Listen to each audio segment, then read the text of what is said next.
That night, the thing standing outside my bedroom window wasn't human, and the footprints in the snow proved it had been watching me for hours. I was completely alone at my cabin-style house on the edge of town when it happened. Not isolated enough to be called deep woods, but far enough that no one ever randomly showed up. The houses around mine were scattered between endless walls of pine trees, hidden beneath layers of snow and darkness. Most people drove past the area without even realizing homes existed there. That winter weekend, the silence felt wrong from the moment I arrived. A brutal snowfall had buried everything outside under thick white layers, swallowing every sound. The woods behind my house looked darker than I'd ever seen them before, almost endless. Normally, I loved it there. The giant windows, the stone fireplace, the warm cabin atmosphere. It was exactly why I bought the place. But when night came, those same windows made the house feel exposed like an aquarium sitting in the middle of a black ocean. The first night started normal. I stayed awake watching YouTube in the living room until almost midnight, half asleep beneath a blanket while the fireplace crackled softly nearby. Eventually, I shut everything off and walked down the hallway toward my bedroom. My room sat at the far end of the house, surrounded by massive floor-to-ceiling windows. One entire wall was glass, including a sliding door facing directly into the woods. During the day, it looked beautiful. At night, it felt like something could stand inches away from the glass and stare in without me noticing. I turned off the lights and climbed into bed. That's when I heard it. Crack! A sharp sound outside. Not an animal. Not snow falling from branches. It sounded exactly like someone stepping on a thick frozen limb. I froze instantly. A few seconds later, crack, closer this time. Every muscle in my body tightened as I slowly looked toward the window. Because my room was completely dark, I could see outside surprisingly well. Snow reflected just enough moonlight to reveal the outlines of the trees. At first, nothing moved. Then I saw it. Something shifted between two pine trees. Not clearly, not enough to identify it. Just a tall shadow leaning partially into view before disappearing again. My stomach dropped. I stared for nearly a minute without blinking, waiting for movement again. But the woods became perfectly still. No wind, no footsteps, nothing. Eventually, I convinced myself exhaustion was messing with my head. I got out of bed, checked that the sliding glass door was locked, then crawled back under the blankets. But sleep never came easy. Every few seconds, I'd force my eyes back toward the window, expecting to see a face staring back at me through the glass. Morning finally came, but the feeling didn't leave. The entire next day felt wrong. Not scary in an obvious way, just wrong. Like someone was nearby the entire time, watching silently from somewhere I couldn't see. Every window in the house suddenly made me uneasy. I kept catching myself glancing behind me, half expecting to see someone standing outside. Every shadow between the trees looked unnatural, but I never actually saw anyone. As evening approached, snow began falling again. Weirdly, it calmed me down. Nobody would be wandering around outside during a freezing storm, right? That thought helped for a while. Around 10 p.m., I sat on the couch near the fireplace watching TV wrapped in a blanket. The flickering screen cast blue light across the dark house while the storm buried the world outside. Then I got up to grab a soda. As I walked through the hallway, something immediately fell off. The light in the small den at the far end of the house was off. I stopped walking. I always left that light on. Every night. The room had tall bookshelves and no windows, and keeping the lamp on made the house feel less empty. I specifically remembered turning on earlier. Try not to overthink it. I walked over and flipped the switch back on. Then I returned to the couch. Less than a minute later, while reaching for the remote, I casually glanced back down the hallway. The light was off again. My blood went cold. This time, I slowly stood up and stared toward the den from a distance. The switch itself had been physically flipped downward. Someone had touched it, and suddenly, the horrifying realization hit me. Whoever was outside the night before was now inside my house. I backed away carefully, trying not to make noise. My phone was charging in my bedroom. My car keys were near the front door. I needed both if I wanted to get out alive. heart pounding so hard I could hear it. I quietly moved down the hallway toward my room. The second I grabbed my phone, movement outside the glass caught my eye. I looked up. At first, all I noticed were footprints in the snow directly outside my bedroom window. Huge footprints. They stretched from the tree line all the way to the glass door. Then my eyes slowly followed them upward to a tall figure standing completely still only inches from the window. Its face was hidden in darkness, but one thing made my entire body go numb. There were no footprints leading away. The figure outside my bedroom window wasn't just watching me anymore. It moved. The second our eyes locked through the glass, the man stepped forward out of the darkness, revealing a massive silhouette only a few feet from the sliding door. His face remained hidden beneath the shadow of a hood, but I could feel him staring directly into me, completely motionless, like he'd been waiting for the exact moment I noticed him. Then I heard it. Footsteps. Not one set. Two. Heavy footsteps echoed violently from somewhere else inside the house. Pure survival instinct took over. I sprinted out of my bedroom and down the hallway toward the front entrance, nearly slipping on the hardwood floor while grabbing my keys from the table. Behind me, the sounds exploded throughout the house. Doors slamming open, boots pounding against the floor, something crashing over in the kitchen like whoever was inside no longer cared about being quiet. They knew I'd seen them. I ripped open the front door and bolted into the freezing night air, snow blasting across the driveway like white smoke across a battlefield. My car sat near the side of the garage, already covered in fresh snow. I yanked the driver's door open, threw myself inside, and jammed the key into the ignition with shaking hands. Just as the engine roared to life, I looked up. The same figure from the window came charging around the side of the house at full speed. He wasn't running like a normal person. He moved with terrifying aggression, almost animalistic, sprinting directly toward my vehicle through the snow while another dark figure appeared briefly near the front porch behind him. I slammed the car into reverse, tires spinning violently before finally catching traction. Snow sprayed across the windshield as I backed out and shot toward the main road. And in my rearview mirror, I saw him stop, standing there in the middle of the driveway, watching me leave, not chasing me, just watching, like he already knew what would have happened if I'd stayed another 30 seconds longer. It took police over half an hour to arrive at the property because of the storm. I waited shaking inside a gas station several miles away until officers finally called me back.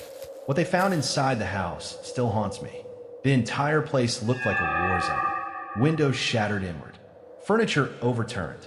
Kitchen cabinets ripped completely off their hinges. Deep gouges and dents carved into the walls like someone had attacked the house in a frenzy.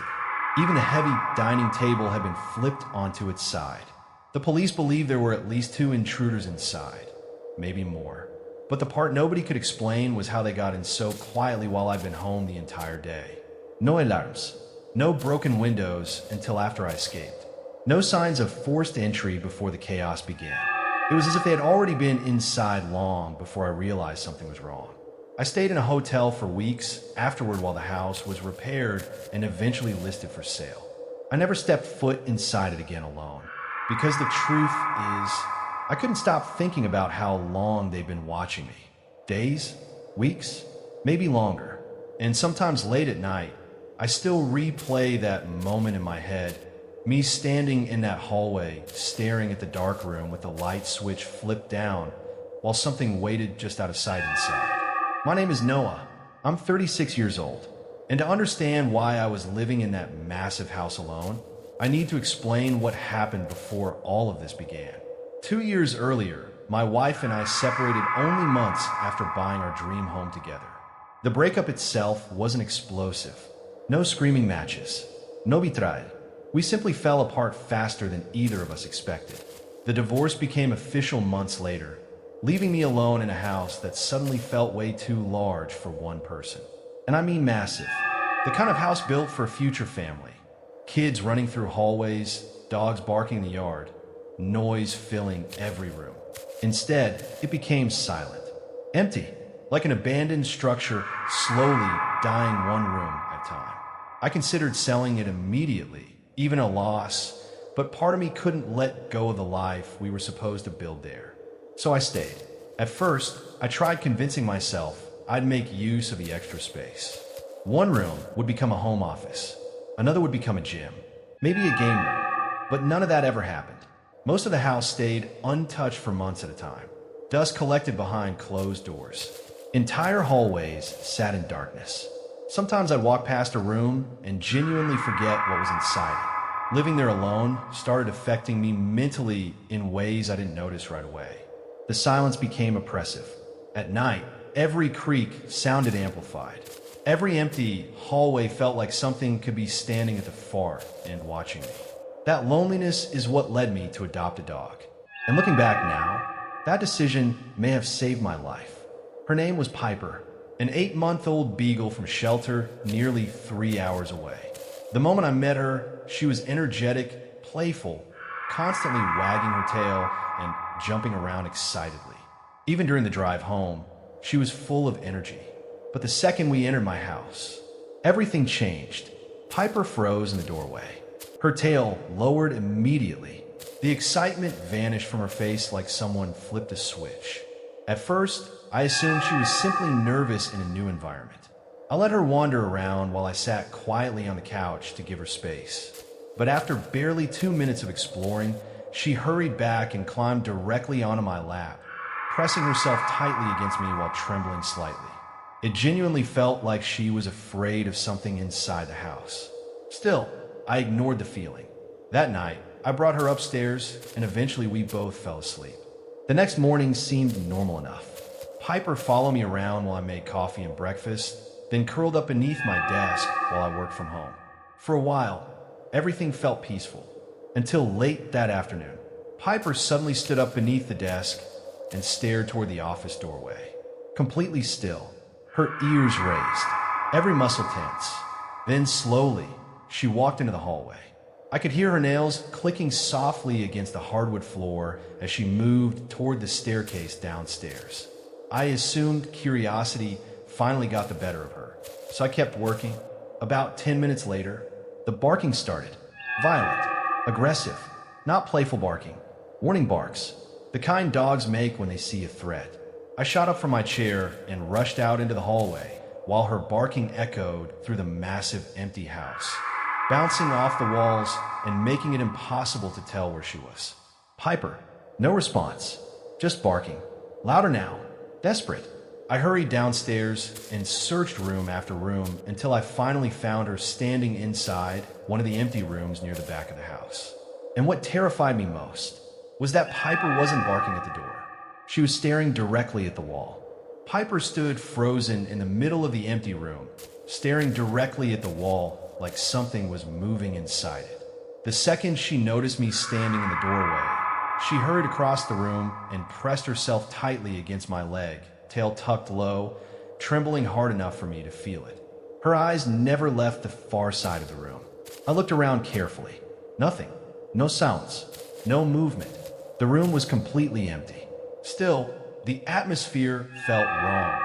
Heavy, like the air itself had thickened. To try to calm both of us down, I picked Piper up in my arms and backed out of the room, pulling the door shut behind me. I remember hesitating for a second before fully closing it, almost expecting to see someone standing there the moment the latch clicked. But there was nothing, at least nothing visible. I brought Piper back upstairs to my office, set her down beneath the desk, and tried forcing myself back into work. Eventually, the tension faded enough for me to convince myself I was overreacting. The rest of the evening passed quietly. I took Piper on a walk around the neighborhood while snow drifted through the trees. Later, we watched TV together until around 10 before heading upstairs for bed. But sometime during the night, I woke up, not because of a sound, because of feeling. That deep, primal instinct that tells you something is wrong before your brain fully understands it. My room was dark except for faint moonlight leaking through the curtains. And Piper was standing perfectly still at the bedroom door. Her ears were raised, her body tense. She was staring directly at the tiny gap beneath the door as if she could see someone standing on the other side. I whispered her name. She didn't react, didn't even blink. And somehow, something I still can't explain to this day, I convinced myself it was nothing and laid back down. Looking back now, I genuinely cannot understand how I managed to fall asleep again. Maybe my brain refused to accept what was happening. Maybe I didn't want to know. Morning came, and everything appeared normal again. Piper jumped onto the bed, acting calm and affectionate like the night before had never happened. I got dressed, let her outside, made coffee, and settled in my normal work routine upstairs. Just like the previous day, she curled up beneath my desk while I worked. Every so often, I leaned down to check on her. Every time, she appeared asleep, peaceful, safe. The hours dragged by quietly until sometime close to 6 in the evening, right as the sunlight outside faded into darkness. I glanced beneath the desk again. Piper was gone. At first, I wasn't worried. I assumed she'd wandered downstairs again. But when I stood up and called her name into the hallway, the silence that answered me immediately made my stomach tighten. No footsteps, no koyarjinavning, no barking, nothing. The house felt dead. Piper, my voice echoed through the massive, empty hallways. Still nothing. A horrible feeling slowly crawled over me as I stepped farther down the corridor toward the staircase. The silence became so complete I could hear my own heartbeat thudding inside my ears. I checked room after room downstairs. Empty. Then I reached the hallway leading toward the room where I'd found Piper barking the day before. And that's when I noticed the door. It was slightly open, just cracked enough to reveal darkness inside. I knew for a fact I had closed it completely earlier. Every nerve in my body screamed at me not to go near it. But Piper was in there. I slowly pushed the door open wider. She was sitting in the far corner of the room, shaking violently. Her eyes were locked directly toward the doorway where I stood. Not at me, past me, like something else was standing behind me in the hallway. Every instinct in my body told me to turn around. So I did, and for half a second, I saw someone, a figure leaning partially out from the darkness near the staircase at the end of the hallway. Just enough of a face to know it was a man. Watching me, the moment our eyes met, he disappeared behind the wall again. Pure panic exploded through my chest. I stumbled backward into the room and slammed the door shut so hard the walls shook. I twisted the lock and grabbed Piper, backing into the corner while trying to control my breathing. Then came a footsteps. Slow, calm, deliberate. They moved down the hallway toward us one step at a time. Not hurried, not nervous, almost confident. The footsteps stopped directly outside the door. Piper began softly whimpering in my arms, shaking uncontrollably while staring at the handle. I couldn't move. I couldn't even breathe properly. Every second felt stretched into hours as I stood there waiting for the doorknob to turn. But never did. After what felt like forever, the footsteps slowly started again. Walking away, back down the hallway. Still calm, still unbothered. That was somehow the scariest part. Whoever was inside my house wasn't panicking. He wasn't trying to escape. It felt like he knew exactly where I was and knew he had all the control. I stayed locked inside that room with Piper for nearly 30 minutes before finally gathering enough courage to move. When I carefully opened the door again, the hallway outside was empty. Dark, silent. But at the very end of the corridor, the front door stood wide open. Cold air drifted through the house from outside. For a moment, I hoped that meant he'd finally left. I sprinted upstairs to grab my phone and call the police. But while running through the second floor, I noticed something else that made my blood run cold. Several bedroom doors were open, doors I always kept shut. One closet door slowly creaked back and forth slightly like it had just been touched moments earlier. I grabbed my phone and rushed back downstairs, locking myself inside the room with Piper until officers arrived. Police searched the entire property, the house, the woods, several acres surrounding the area. They never found the intruder, but they did find evidence proving he had been living inside my home. In the upstairs bedroom directly beside my office, officers discovered blankets, empty food wrappers, water bottles, dirty clothes, and piles of random supplies hidden inside the closet. Someone had secretly been staying there, possibly for months. And according to police, the most terrifying part was how organized everything looked. It appeared the man hid silently inside the closet during the day, while I worked only a few feet away, then wandered freely through the house at night after I went to sleep. Suddenly, every strange thing started making sense. Piper wasn't acting nervous because of a new house. She sent someone else living there with us. The barking, the staring at walls, the fear at the bedroom door in the middle of the night. He may have been standing outside my room while I slept. Looking back now, I'm almost certain Piper had been hearing him through the walls the entire time. The empty room she kept barking at was directly beneath the upstairs bedroom, where police later discovered the intruder had been hiding. She probably heard him moving overhead at night, footsteps, shifting weight, maybe even breathing through the floorboards while I sat there completely unaware. That realization still makes my skin crawl. After everything happened, I finally sold the house. I moved into a much smaller place and, of course, brought Piper with me. The difference in her behavior was immediate. The anxiety vanished almost overnight. She became energetic again, playful, excited, constantly wagging her tail exactly like she had at the shelter the day I found her. It was like she finally felt safe. But even now, years later, part of me still wonders what happened to the man living inside my house. Police never found him. No fingerprints. No name. Nothing. And sometimes late at night, I still catch myself checking closets before going to sleep. Because once you discover someone secretly lived inside your home while you were there, you never fully feel alone again. I was 18 when the next story happened. My parents had gone out of town for a couple of days and trusted me enough to stay home alone. Our house wasn't isolated or creepy or anything like that. It was just a normal suburban home in a quiet neighborhood where nothing ever really happened. Honestly, I loved having the place to myself. Most of the time, I just stayed upstairs playing video games, watching TV, and eating junk food while enjoying the silence. I didn't even have a car back then, so unless I wanted to walk forever just to grab fast food, I had zero reason to leave the house. That morning, I barely got out of bed. I spent hours half awake watching TV before finally dragging myself downstairs to make breakfast. And that's when my phone buzzed. A text from my friend. I ignored it at first, assuming he was just asking me to get online and game with him. I finished cooking breakfast before finally opening the message. The second I read it, my stomach tightened. "Who's the guy outside your house?" I froze.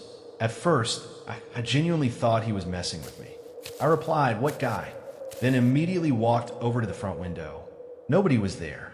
No cars parked nearby. No people walking. Just an empty street sitting under a gray, cloudy sky. My friend lived directly across from me. So I looked toward his house, expecting him to be laughing from his window or something. Nothing. Confused, I called him. The moment he answered, I realized this wasn't a joke. His voice sounded serious. He told me he'd looked outside a few minutes earlier and saw some man standing near my house, staring through the windows. He said the guy looked unfamiliar, definitely not someone from the neighborhood. And what creeped him out most was how slowly he moved around the house like he was searching for something inside. Or someone. A weird feeling settled in my chest after hearing that. Still, since nobody was outside anymore, we both tried brushing it off and hopped into a Discord call to play games for a few hours. But after that text, I couldn't fully relax. Every time I heard something outside, my attention snapped toward the windows.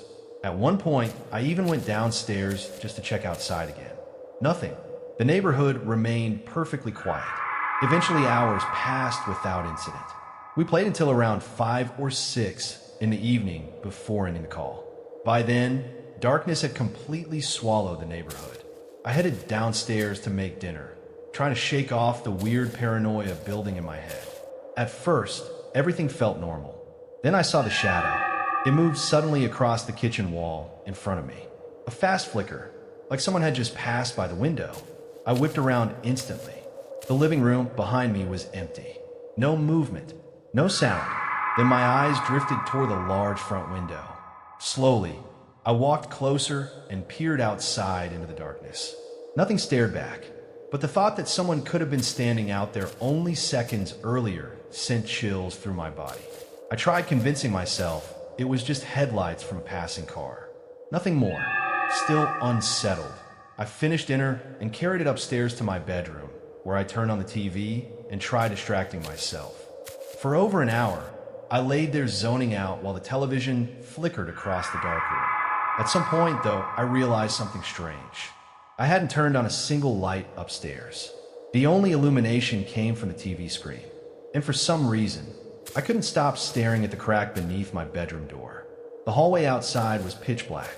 Usually that wouldn't bother me, but tonight, every few seconds, my eyes kept drifting back toward the darkness under the door like I expected to suddenly see a shadow move across it. The longer I stared, the worse the feeling became.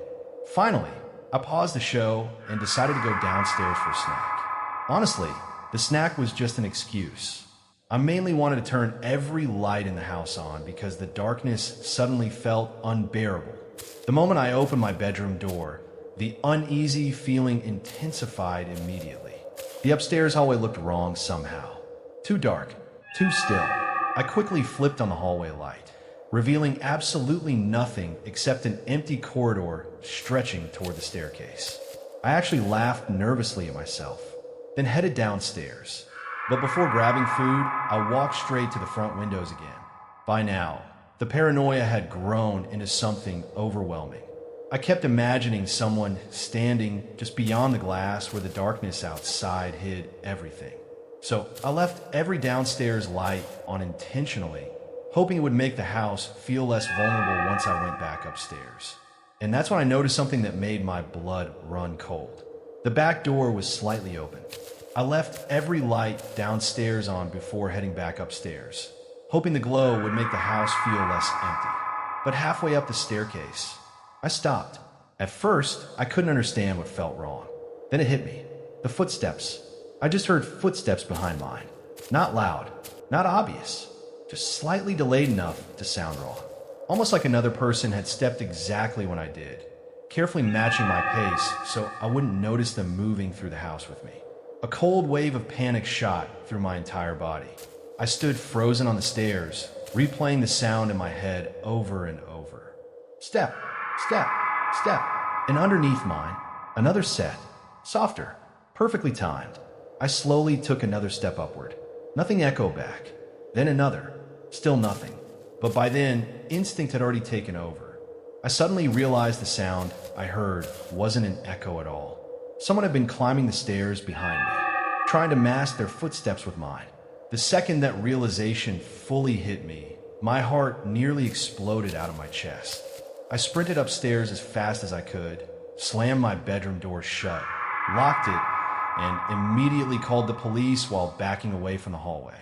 Every tiny sound inside the house now felt amplified. The creak of wood, the hum of the vents, the distant shifting noises downstairs. I was 99% sure someone was inside the house with me. And the worst part was knowing they'd probably been there much longer than I realized. While waiting for police, I called my friend back in a panic and asked if he could see anything from his house across the street.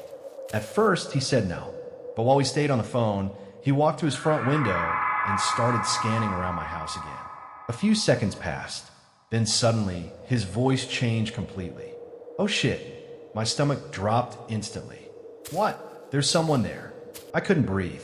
He told me he'd just seen a man climbing out from beside the house near one of the side windows before sprinting toward the trees at the edge of the neighborhood. According to him, it looked like the exact same guy he'd seen earlier that morning staring through my windows. For several seconds, I genuinely couldn't speak, because at that moment, every paranoid feeling I'd had that entire night became real. I wasn't imagining things. I hadn't overreacted. Someone truly had been inside the house with me, possibly for hours. Police arrived shortly afterward, their flashing lights washing across the neighborhood while I waited outside, shaking in the cold night air. My friend eventually came over too and explained everything he'd seen. Officers searched the entire property, checked around the backyard, nearby woods, and surrounding streets, but the man was gone. No forced entry, no fingerprints they could immediately use. Almost nothing. Still, the officers took the situation seriously because they told us something disturbing. A few weeks earlier, a very similar incident had happened in a nearby neighborhood. Another teenager had been home alone when a strange man started lingering outside the house late at night. According to the report, the man eventually approached the kid's bedroom window and tried convincing him to unlock the door and let him inside. Hearing that made my blood run cold, because suddenly this didn't feel random anymore. It felt planned, targeted, like someone had been specifically searching for houses where kids were alone. What terrified me most, though, was that nobody seemed to know exactly what his intentions were. Kidnapping was the obvious fear, but according to police, no suspicious vehicles had been seen nearby during either incident. And realistically, dragging someone screaming out of a suburban home without being noticed would have been extremely risky, which somehow made everything even worse. Because if kidnapping wasn't the goal, then what was? That question stayed with me for years. Even now, I still think about how close that person may have been while I sat alone upstairs watching TV, completely unaware. I think about those footsteps matching mine on the stairs, about how carefully he moved through the house without making noise, about how long he might have been watching me before I ever realized something was wrong. And the scariest part is knowing police never caught him, which means somewhere out there, he's probably still watching people through windows, still waiting for someone to think they're home alone.